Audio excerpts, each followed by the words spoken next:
ito, na alam ko po ang Diyos po ang nagtakda po nito.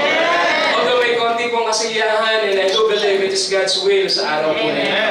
Sige po kayo within the spirit of prayer. Hallelujah, hallelujah, hallelujah, hallelujah.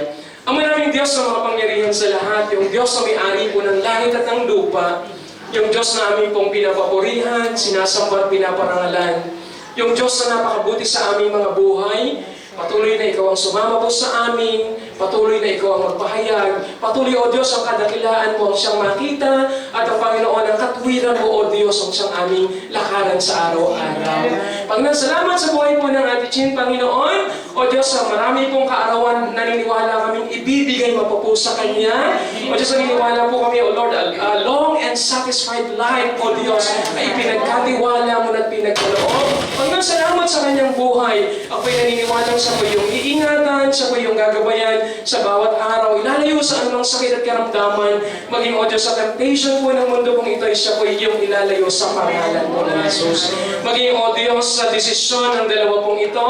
Panginoon, kami po'y naniniwalang ito ay iyong gagabayan. Ito ang plano mo. At ikaw, O Diyos, ang magbibigay ng katuparan ng lahat ng bagay po na ito. We declare in the name of Jesus that you are the author of love. And even, O God, we claim that you are also the author of marriage, O God. Sa iyong tamang kapanahunan na ibibigay mo ang lahat nito sa buhay ng aking pong dalawang kapatid. Lord, I pray that you are going to bind them with a love that cannot be broken in the name of Jesus. Salamat muli, Panginoon. Sila iyong ingatan, Panginoon.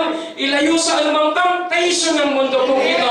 As I declare, O God, si Jesus ang kanila pong sandigan. Si Jesus, Panginoon, ang kanilang patnubay, Panginoon. At kailanman, we declare, hindi mapapahiya ang pangalang Jesus sa kanilang buhay. Maging sa relasyon na meron sila, O Diyos, ay hindi po mapapahiya ang pangalang Jesus. Salamat sa iyong papuri, sa iyong pagsamba, sa pangalan ni Jesus, and everyone will say, Amen.